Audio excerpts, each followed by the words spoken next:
As we enter the second quarter of 2022, some information on the path forward has been revealed, but the waters have also been muddied significantly.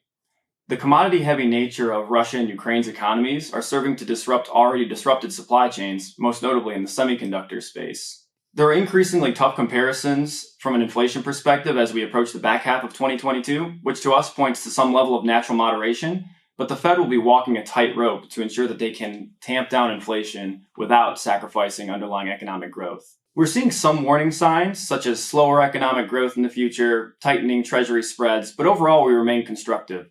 So how do we position for an environment of high inflation and rising rates?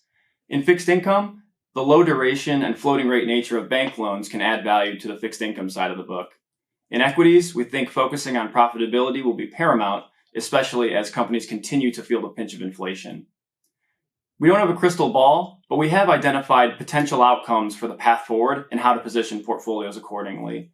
In our base case, we do see the Fed coming out and aggressively hiking interest rates and tightening financial conditions, but ultimately falling short of targets in an effort to avoid derailing economic growth. In a more pessimistic scenario, the Federal Reserve could do whatever it takes to tamp down inflation, including throwing the US into a recession. In a more optimistic scenario, the Federal Reserve could execute a soft landing in which it successfully curtails inflation without sacrificing economic growth, and we could see a swift recovery in the situation in Ukraine.